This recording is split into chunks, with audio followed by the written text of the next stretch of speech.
Let's get going.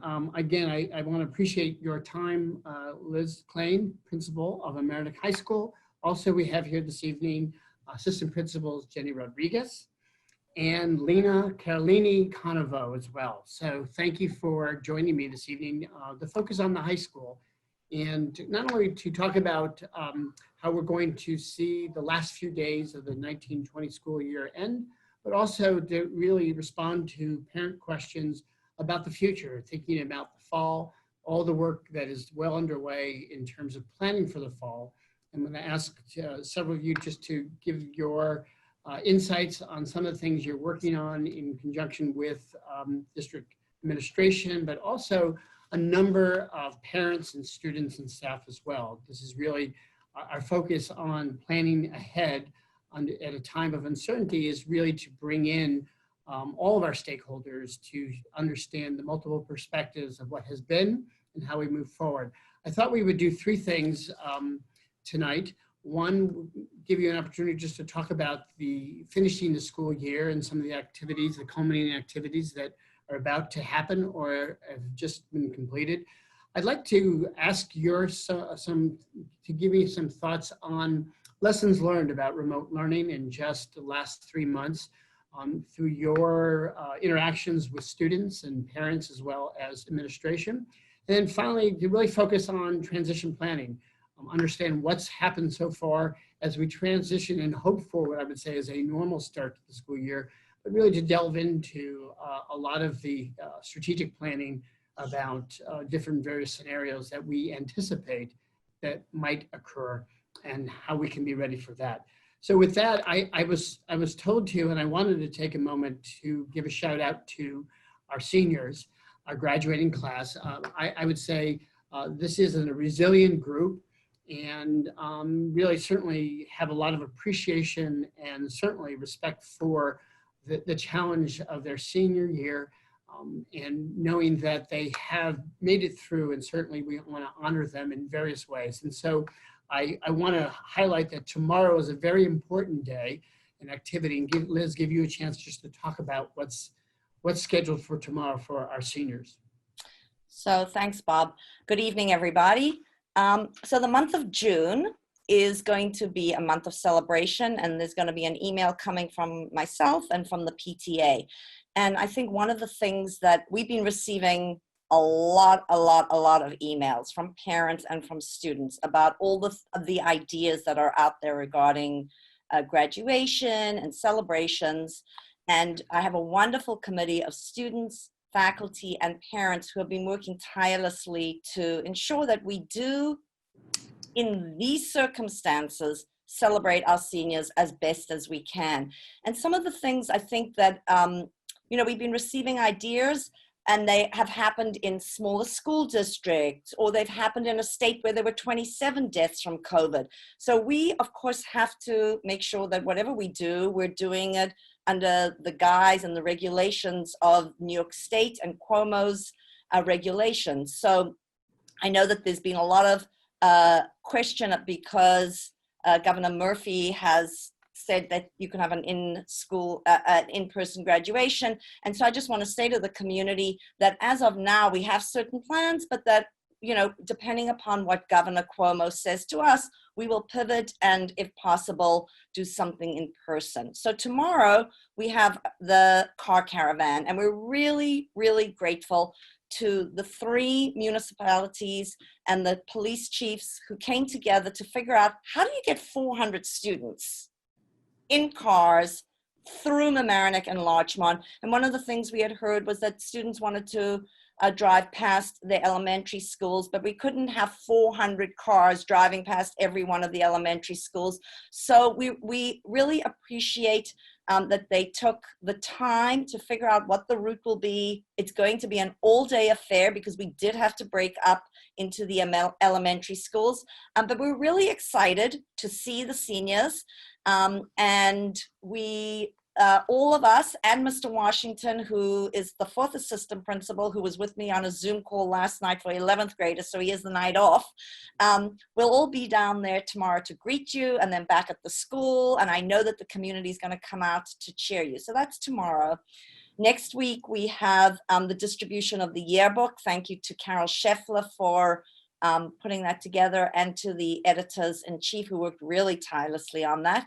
We're going to distribute the cap and gown, and then we're going to have an opportunity for students, for seniors, to get their photo taken in their cap and gown. So make sure that you come dressed appropriately and do your hair in the way that you want it. And then the graduation will be live streamed, not live streamed, just streamed on June 24th through LMC-TV. So thank you, LMC-TV, for working with us to get that done. In the meantime, the 9th, 10th, and 11th graders, we're closing out the year through collecting books. We're starting to think about what does that look like for next year in terms of what transitions are going to look like. And I don't know who's watching tonight, but I've been speaking to parents of different groups. And so for the rising 9th grade group, it's a very different conversation than I had last night with the rising senior group. But I think that there are a lot of commonalities. And I think that in terms of the next question you're going to ask, Bob, which I anticipate, which is, lessons learned, and I'll let one of my colleagues speak to that. I think that has been applicable to all 4 grades. So I'll stop there. So thank you. And I'm looking forward to tomorrow's event, and certainly on to graduation. Just to touch on your comment about the series of grade level meetings with parents, maybe we can talk about some of the questions or themes that emerged from that discussion and question and answer sessions that stood out in your mind. Anything, and really talking about lessons learned, really talking about what are the themes that are in the minds of parents that who may be here this evening, but did not have the opportunity to participate, whether you're a 9th grader, 10th grader, or a rising senior.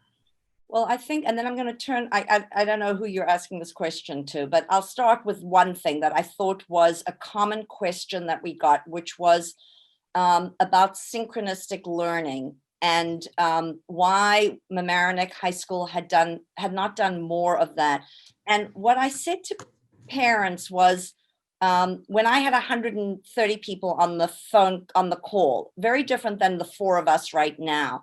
So when there are 5 by 5 and 25 squares, and a teacher is then talking about or teaching about westward movement, which is what I spoke about yesterday. You want to show a map, you want to show a political cartoon, the faces fade away, you don't see you don't have the interaction that you actually would want to have in a synchronistic class. And so I think one thing is, we have heard parents and we've heard students. We know that if we are in some kind of a situation like this next year, and we do have to do distance learning, that we are going to have to figure out how students have an opportunity to interact with teachers. We think that there's probably a time and a place where a teacher might just simply do a lecture, and it might be live, and there will be 25 kids. But what we know is that the whole point of kids wanting to see their teachers and teachers wanting to see kids is that I can look, oh, Jenny got distracted over there, and I can say to her, Jenny, oh, what are you thinking about right now? Or Lena, you look puzzled. It's very hard to do it when you've got that 25 squares. So I think that is the work that we're going to have to do this summer, is to figure out how do we break kids up into smaller groups so that teachers can actually do what they need to do, and students can get that emotional connection with this person on a screen. So I don't know, Lena and Jenny, if you have anything to add to that. Yeah, I mean, I think I would add this in terms of the lessons learned. Part of it is that the need for, that personal connection, even amongst us adults. There were moments in the beginning when we would get on Zoom and we'd spend all the time, everybody just so happy to be able to see the other person. And so I think that one of the things that I think parents talked about too was the role of the guidance counselor. So I think we may need to, we're going to flush that out, and we're going to start to get more creative about the ways in which guidance counselors can help lead groups of students, because I think they've been doing a great job doing the one-on-one outreach. But I think, we're starting to get some more ideas, and I know we're going to talk about it in a little bit, but we definitely are starting to get more ideas about just what are the possibilities for organizing with our guidance counselors. Lena, any? Yeah, I just wanted to, one of the questions that came up was, of course, the social aspect of school. And that is something that we are all concerned about, right? It's much more beyond the academics, but the social aspect, which obviously this pandemic has hindered. And that could mean, being with your friends, being with your teachers, could mean clubs, athletics, all of that. So there were questions around that. And unfortunately, that's one of the uncertainties, because we don't know what the regulations and what the situation will be, but that will be part of our planning process to think about clearly the social aspects. So I appreciate that. Maybe to kind of add to your comments, right at the start, as we were transitioning to extended school closure, I asked our Assistant Superintendent for Student Support Services, Dr. Norma Mazzoni, to organize a district crisis team. And at the time, there was concern about the well-being of our faculty, of students and families, and preparing for the worst possible scenario of a death or illness of our community.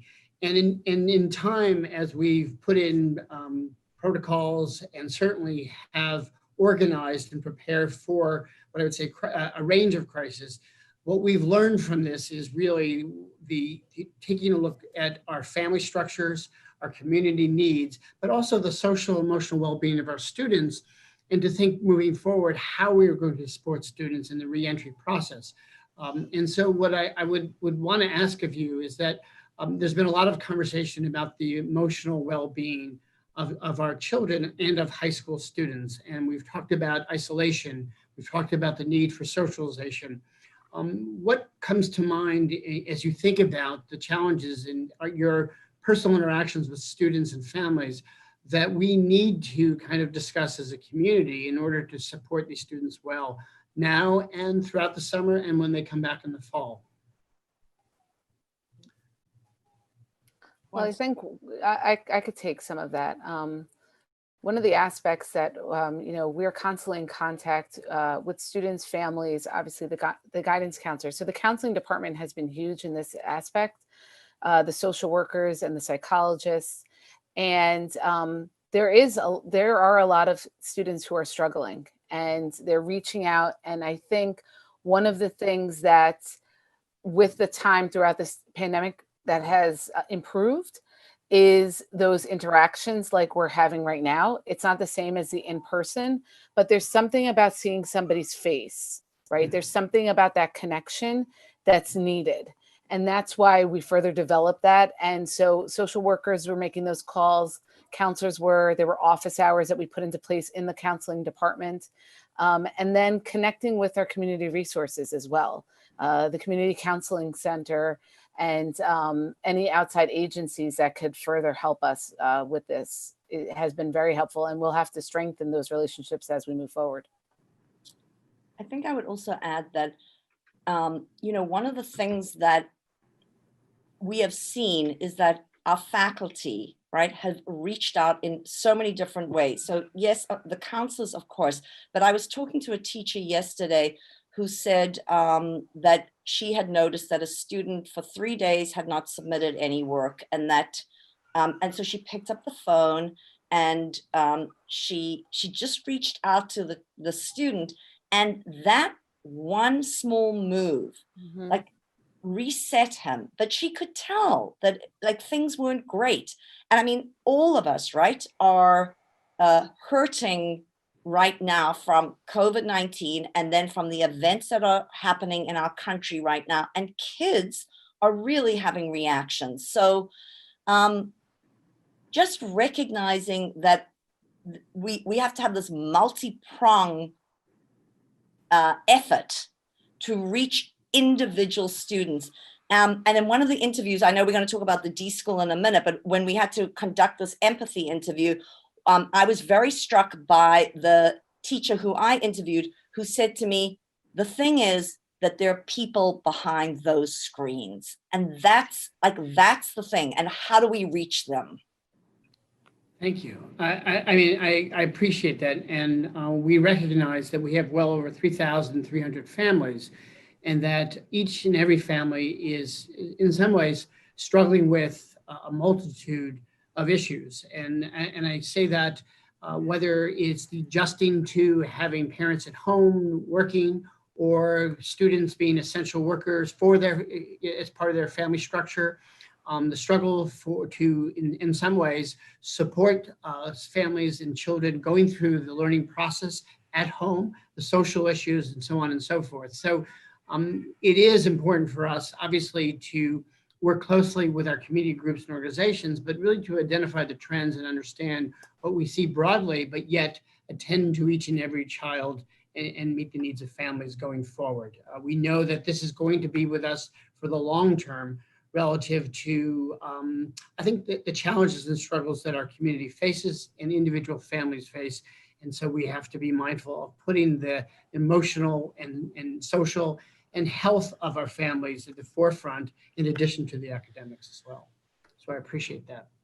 So let's, if we can, just take all that and kind of say, so where are we going, right? Because many of the questions that I receive from parents who are interested in hearing about the high school this evening want to know, okay, the school year is wrapping up, we're winding down, but what should we expect going forward? And maybe I can kind of set a context for the work that's underway, and then ask how you have experienced the work of our collaboration with Stanford University's Design Lab. We've now completed our second session of 3 and started to roll up our sleeves to think about the future. So maybe I can kind of set the introduction as to what we're doing, and then hear your perspectives as it pertains to your thinking around planning for the high school going forward. So through, I would say, Liz, your connection with international school, with the opportunity to learn that the Design Lab school at part of Stanford University is working with schools across the globe in thinking about the 3 likely scenarios for the fall and how to plan for a reopening, and I would say opening as opposed to reopening, of school this fall. We've really had the opportunity in working with facilitators to think broadly about the future and kind of take a stab at what we think will be the prevailing issues over the next year, 2 years, and 3 years, but also understanding our thinking about operating schools in the context of the challenges of the broader society.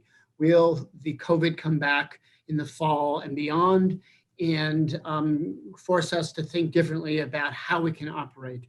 Will the economic crisis continue and puts, I would say, stress on our families, and even thinking about how we can operate the schools if families are going back to the workplace? And so all the things that are connected to society, the world around us, but thinking about how that would impact us directly. The goal ultimately is to take 3 scenarios that are likely: an open campus where students and staff are returning to regular school or the physical school under what I would say is the restrictions outlined by the State Department of Health or by the federal government, or all the above. The second option is what we've talked about as a hybrid option, where a limited number of students and staff come to school. Some students remain home and staff throughout the entire school year. And we deliver both in-person and, I would say, online learning. And the third likely scenario to consider is extension of remote learning. And we know that it could be 1, 2, or all 3 of these models or scenarios that we need to plan for. And so my interest was to work with a group that would allow for some sense of efficiency, but more so is really adopting the design thinking stance in the planning process. And to that, bringing in parents and students, teachers and administrators to really understand multiple perspectives and what we know from what has happened, but also how we can take that knowledge and think about building prototypes and organized learning going forward. So that is the broad strokes. And the ultimate goal is to do the following: to develop plans to operate the schools under one of the 3 scenarios, to be able to develop a communication strategy to be able to share and articulate what's expected for everyone associated with a particular scenario. So what does it mean to be a parent in a regular school model where there's health restrictions, and what does it mean to be a parent in a hybrid and also remote setting? What is the professional development that our teachers need, that our parents need, and our students need to understand in terms of how we help them navigate the particular scenarios that we're thinking about? What are the resources that are necessary to ensure safety? And safety is very specific when we're talking about entering the school and the physical spaces and how students transition and remain safe.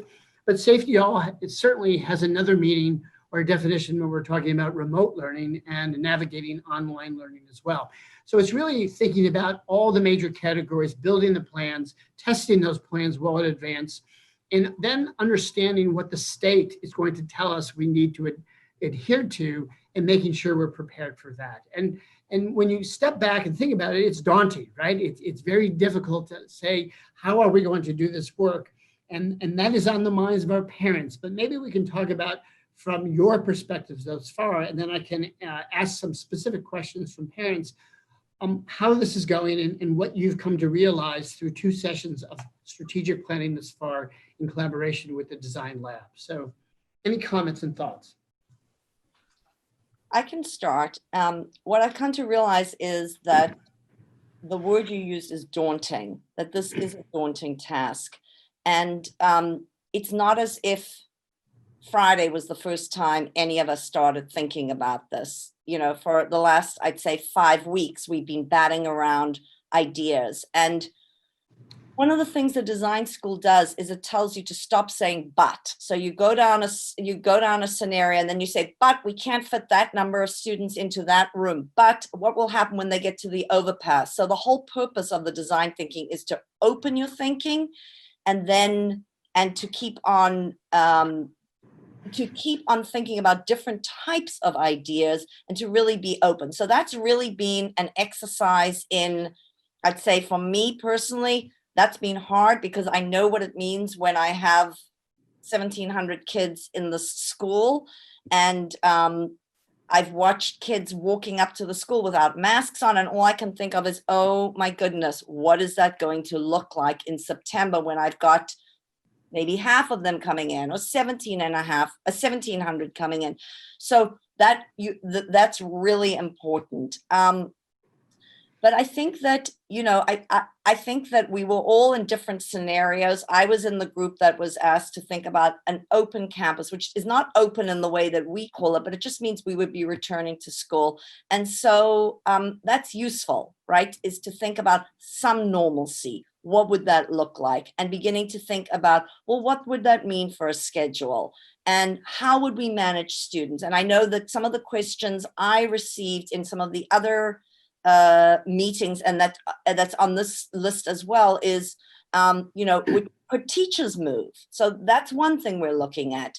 And would students remain in a class? Well, clearly, then they cannot eat lunch all over the school. They can't lie on top of each other like they do. They can't sit in the library so close to one another. So they can't probably eat in the cafeteria. So we know we're going to have to think differently about all of these things. And it's chipping away, I think, coming up with a big idea and then narrowing and keep on asking yourselves, and then what? And then what? So I don't know, Jenny, if you want to add something. Yeah, I do. I think for me, what has been helpful is just being able to get together with other people to talk about it. I think I've had ideas and I've just been afraid to say it because I'm like, what is a teacher going to think when I say this? Or what will parents think? Or is this going to work for students? So we had a nice group because it was, you know, a nice combination of teachers. We didn't have a parent, I don't believe, but we did have a board member and a student. And so it was actually really good to say, one of the things I was thinking was we could do X, and then a person extend it and be able to say it. So when I'm ready to say that, but as Liz was saying, the person's like, well, no, actually we could do X, Y, Z. So I'm actually, what started as feeling very daunting today because of what we were doing by the end, I was like, I need more time because I want to keep talking, with that teacher about what to do. And it was great to see just that everyone kept saying, we all need to remember to be flexible. We all need to remember to X, Y, and Z. And I think the other thing is just thinking about, because I'm constantly thinking about like the financial constraints or things like that. But it was even good just getting the perspective of, well, let's see how we could actually combine our resources in terms of not just thinking about individual teacher, individual class, but just opening up our whole minds about all of it. I think the design, and Lena, I'll return to you in a moment. I think one of the things we have to think of and how the process has helped is be able to say, what does this mean for teaching and learning? What does this mean for the safe operations in schools and the health and well-being of students? What does it mean about, as we've said, the culture of our schools and what we hope and want for our students and our staff? And in taking all of that and becoming very specific as it applies to operationalizing one of three different models for school, depending on the scenario. I think the other thing, and you touched on it, Jenny, is how do we step back and think differently about how we can deliver instruction and in some ways take advantage of the facilities that we have here. And so even in the hybrid and the open school, we know that we can organize and use spaces differently. One of the things that is happening and is well underway in a parallel approach is to really audit our facilities, all of our schools, including the high school, looking at the square footages of our various classrooms, our large spaces, and to say, how can we fit, how many students can we fit and a staff member within this particular area? And then how can we use areas creatively to deliver instruction differently? And so it is broadening your mindset that way, and then taking that and going deeper in seeing how this could work for us. But also it is, finally, I want to say, studying what's happening across the globe. And we know there are a number of models of schedules of how various countries have now reintroduced students to school. And so how do we study and think about how any of those schedules would work for us? And then we have to consider the one thing is the size of the high school and understanding how we could create safe spaces and manage, Liz, as you had suggested, the large number of students. So there are a few things that I just want to mention to our viewing audience, is that beyond the work that we're completing through the DLAB process, there are numbers of studies and careful examinations of resources that we will need. Certainly physical space audits, and consider how we will do that, and aligning of resources for professional development that will allow us to execute each one of these scenarios in a way that makes us better, and that's what's important. Lena, your perspective on the work thus far? No, it's been really interesting, I have to say. One of the aspects that I've appreciated through this process is the design thinking and planning of like starting macro, going micro, and then coming back out to macro, which I think has been really beneficial, because at first you're looking at, I mean, we keep using the word daunting and overwhelming, honestly, but, and you look at everything that we have to consider, and then the group from Stanford University makes you then focus on one little aspect, you and a small group of people. And then you step back and then can view everybody else's, which has really been, I think, impactful in this whole process, because you're able to see not only the process, but you're also able to focus on one aspect. And then when you see everybody's, you see all the perspectives and the possibilities. And I think that's been really great in this whole process. And I think one of the other things through our discussions is, and it's hard to say this, but some of the positives that we are noticing in the remote learning, and seeing those perspectives through the empathy interviews that were done through this process with Stanford University, that we've done with students, parents, and teachers. And some of the things that came to light, like one student said, I have learned more about myself as a learner because I'm by myself more, and I've had more time to reflect and understand how to approach assignments and learning. I mean, that's something that we could then learn from and build upon. Other things are, we always talk about schedules and structure, and I know you appreciate this, Dr. Shaps, but the idea now, we're not stuck in a silo of the bell and the room and, you know, that physical aspect that we've talked about in the past when we've talked about other initiatives. So you mentioned the empathy interviews as part of our process, and I wanted to point out, I know, Liz, you are in the process of surveying your faculty just to understand their experiences in organizing and delivering learning that through the remote setting. I want to make mention that in the coming week, we plan to actually survey parents and families. Our commitment really is to provide for a broad survey families so that we touch on the particular experiences at the elementary, middle, and high school, and to use that information again for our planning process, but also to be able to share the various experiences and feedback that we're getting given what has transpired, and how do we use that as lessons learned to really kind of focus on moving forward, knowing that it may be this was how students will learn and families will participate in the learning process for the entire year, next year, or some combination. So I appreciate that, Lena. And I think it's important to understand the perspectives and really have people explain the narratives in those stories. So when I think about the challenges of the planning process, it's interesting to see that the what's on the mind of parents relative to various scenarios, because now the lexicon or the vocabulary of what comes next, hybrid, remote, and so on, is really at ease in terms of our conversations.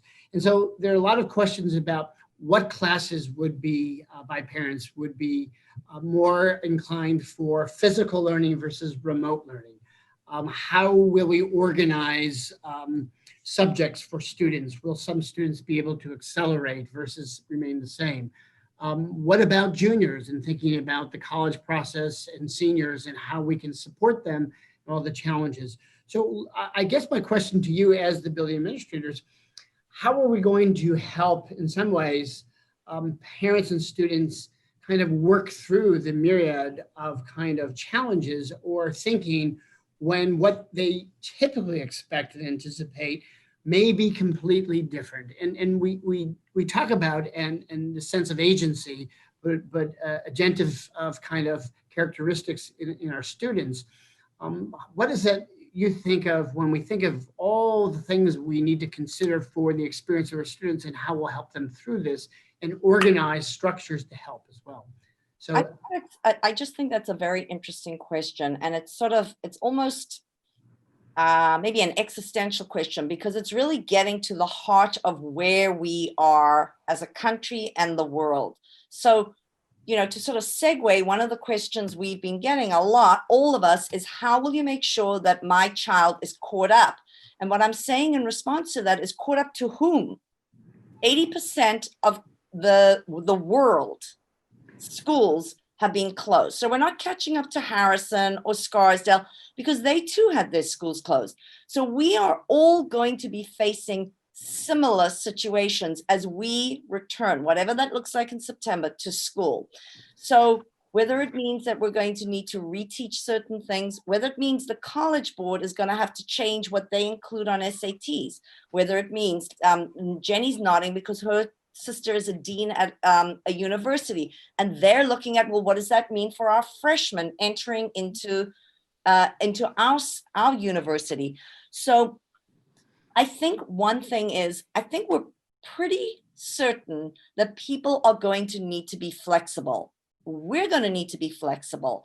And I think that one thing that this whole COVID-19 has taught us is we can plan all we want, right? But sometimes life's events get in the way. And so what I would love to say to you is, you signed up for 7 classes or 8 classes, and you're going to arrive on September 1st, and we're going to be able to have everything as usual. But I can't guarantee that. What I can say is we're going to do our darndest, because we value your music experience as much as we value your experience in social studies or science. And so we are going to do whatever we can. And today we just got, all of us got an absolutely beautiful, beautiful piece of music that Amanda Gundling, our choir teacher, had put together and had arranged. And we've been getting various different pieces, beautiful dance piece from Alison Parsley early in this whole quarantine. And so we're gonna have to figure out, how do we ensure that students continue to have those really beautiful, meaningful experiences in their electives, and maybe that's going to look, and I can say assuredly that's going to look different, because one thing they say about singing is there's a lot of stuff coming out of your mouth, right? And so you can't be standing right shoulder to shoulder with someone. And I appreciate that. I mean, I think that having that flexible mindset, but understanding and in some ways articulating what we hope to accomplish and what we expect for our students is really a starting point for our learning community. I agree with you, Liz. There are a lot of uncertainties. Today in our planning group, I had to say that the Board of Regents in New York State hope to provide guidelines by the mid-July that will allow us to submit a plan to reopen our schools in September. We can't wait for that. We need to really think about, as we already have, every aspect of teaching and learning, the technological tools that our teachers and students will need to be successful, and understand and narrow down what we want students to focus on and how learning is going to happen. I think equally, a lot of the questions that have come in from parents really is really what Lena and I know Liz and Jenny have touched on, that what about all the other aspects of schools that we value and appreciate that students want and may not be able to have in the same way? So our extracurricular and athletic opportunities, what's going to happen to fall sports, and is a question. And I would say, in speaking with our athletic director, Barry Suman, today, that it's a wait and see attitude. Iowa today announced they're the first state to open up for fall sports and to go ahead. And Iowa has not seen the COVID pandemic hit their state in the same way. And so we are in a unique position relative to our New York State and what we've been through. And I think we need to go slow and understand that as a system, we want to have vibrant and broad opportunities for students to learn. And then how do we work within the context that we have in front of us to provide those opportunities in a safe way as well? And that's something that we need to consider. Jenny. Yeah, I was going to say, we started that exercise with Stanford with looking at our values. And I think that was really important. When we left, March 13th or whatever day it was, we were in survival mode, if you will. And I don't even mean like groceries and all of that, because that did happen. But just like we wanted to get our kids from point A to B. And point A to B was based on what we have all known to be point A and B. Meaning we were preparing them for certain things, either the Regents, SATs, AP exams. Well, those things have completely changed. Colleges are actually, they're revising what they're looking for in students. So, when I understand the sense of, I'm about to have a student that's about to go to high school, and I'm, also thinking about, will she be ready for high school math and this and that? But I have to stop myself and think, part of it is that it's going to look different because the colleges still don't know exactly what, they're ever changing as well. So I think that this gives us a great opportunity to continue to emphasize the things that we value as a community and explore different ways to do it. So I do think, sports are important, and all of the millions of extracurricular activities that we do are important, but because we're not in survival mode anymore, like we're starting to end that, we can actually step outside of that box and think of a different way for these organizations to run. And I actually think, I think it was Liz talked about, or Lena talked about, there's actually been some good things, that have gotten out of this. And I actually think that we're going to have a really amazing opportunity to kind of revamp how we think of learning and how we think of growing our students. And I would say, Jenny, to that point, across the country, I think policymakers, educators are all kind of saying, what have we learned from this experience, and what is the evolving kind of landscape of how students can learn and how teachers can teach in various modalities? What are the tools that are best suited? We started to talk about synchronous learning. What does that mean? We can, in our planning process, think that we can offer remote learning possibly by allowing students physically, or a teacher physically in a school, and students simultaneously at home learning together, right? Just as we have now, in some ways, been able, through flexibility, to have meetings where we are working from our home, but contributing and being a part of it, that it can be as simple as a webcam live in a classroom with teachers and raising your hand remotely, or raising your hand in physical proximity. But it also may be as sophisticated as teachers taking the time, Liz, as you had mentioned, recording, pre-recording lectures, introducing resources, and then meeting with small groups of students at a particular set of time to deliver, what I would say, small group instruction. We know that through this process that the schedules of our families and our students, and when they work best, and when there is opportunity for quiet time when you have multiple siblings, giving that flexibility to really attend to learning at different times actually supports for some of our students and provides the opportunities that in some ways have been difficult in a regular school. And so we do have to think about that new context. But also set expectations. So we know that our families, as I said to today, the certainty is they do expect us to deliver on a comprehensive, vibrant, and meaningful educational program in the fall, whatever the scenario. And how do we come to agreement on what that is, what we value, and what we can accomplish in the year ahead while the uncertainty still exists. And so I appreciate that. And I think many of the questions, and I just want to go through them and give examples where we don't necessarily have the answers tonight, speak to that question of uncertainty and the desire to want to know. So what will Regents' requirements be? How will Regents' requirements be handled if remote learning continues in September? Is a particular question. What classes will be offered in regular school versus better situated for remote learning? How will teachers respond and provide feedback on student writing? Will classes be smaller or larger based on a particular situation? So how will we handle security and deal with the entrances of our high school so that students are safe? And what resources or additional resources will be a part of the consideration, like hand washing stations and how students will eat lunch? These are all wonderful questions that are very important to answer. And I think, to circle back to the beginning, this is precisely what we've been thinking about, what we're working on, and what we need to define and communicate in the coming weeks as we move closer to the reopening of schools. And so I think what's interesting is that we all bring to this discussion unique perspectives that will help us find those answers. And that's the work that lies ahead. So I want to be mindful of everyone's time.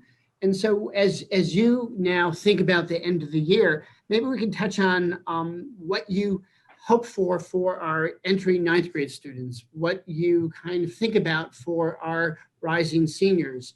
And also if we can talk about how we hope to support our students who have been struggling and families as well as a school community in the weeks ahead as we plan for September. Lena, you start and then we'll go from there. Okay, sounds good. So first you asked about, I think, the rising ninth graders and our hopes, correct? So I think one of the things is in one aspect, we are all worried in the sense that they're not going to have the beginning of high school experience that typically students would have. So my hope is through this planning process, and no matter what the future or the model that we're going to have to follow, that it will be a unique experience for them, and it will be a good start to their high school career. And whatever that may look like, we want to make sure that it's still exciting and new and fresh for them, and brings a world of possibility to all the incoming ninth graders. For our seniors, you know, we are disappointed, we are saddened, and we are truly upset that they're not getting the end of the year experiences that seniors typically do. So in looking at how we can be creative in celebrating the accomplishments of our seniors, we are doing that now, and people are coming together in ways that we never imagined. And then we hope to continue to celebrate them when we're able to do so in person and closer together. You know, I think I'll add one thing about the ninth grade that we have been talking a lot about, which is, so when ninth graders come to the high school, first of all, they're always so happy. And when you ask why, because they love their free period, right? And they love the open campus. So, but they also learn very quickly about what it means to be in the high school and how to be respectful of the responsibility and that we give them. And so we're thinking a lot about, well, if they're not in the building, or if they're in the building, but they're not experiencing what their classmates who are going to be 10th graders experience, how do they learn what it means to be a Mamaroneck high school student? Because I think a very, very big part of our culture is that we have this relation, these kids who are so respectful of adults in the building, and adults who have really strong relationships with students in the building. And a big part of that is because we trust our kids. We don't put them into a study hall and say, we don't trust that you know what to do with 50 minutes. We say, if you've got a free period, you can go sit outside at Kemper Memorial, you can be in the library, just make sure that you're back in time. And most of our kids are very, very respectful of that. So we're thinking about, well, how do we teach that? Because there's so much enveloped in that. And you know, and I think one of the things that we're doing a lot of thinking about is that we spent a lot of time, our English and social studies teachers last year, starting our Facing History and Ourselves curriculum with our incoming ninth graders, which introduced them to issues of bias and racism and things that allowed our kids to open up and have conversations. And we were worried about it last year because one of the things teachers said to us is those conversations are very difficult to have. And now to have them with students we don't know. Anyway, I would say that the teachers reported that it was an incredible experience. And one of the reasons was they got to know students very, very quickly. And so we don't want to give that curriculum up. It's very meaningful to us. And what would that look like in a different environment? So those are the things I think we're thinking about with our incoming ninth graders. I think I would add, you know, one of the things that we're also thinking about is some of the voices that can't be present in things like, you know, the D school, because they are the essential workers, or there might be, you know, a language barrier, or they have just been recovering from being ill. So for me, part of it is making sure that we are very creative about ways to bring all the voices to the table so we can understand. I always say, you know, the beauty of our district is our diversity, and it's sometimes our challenge, because we have to think of every way, you know, how to reach a variety of constituents. And I actually think that one of the things that I think about, because I agree with everything that Liz and Lena said, but in addition, I think about our English language learners who are the beginning level. And one of the things that I think is so amazing is the growth from that beginning level in a year.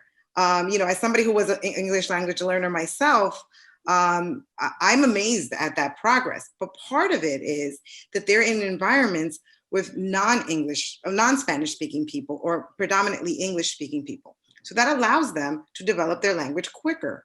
And so some of the teachers and I have been trying to talk about and think about what are ways that we can offer them that opportunity.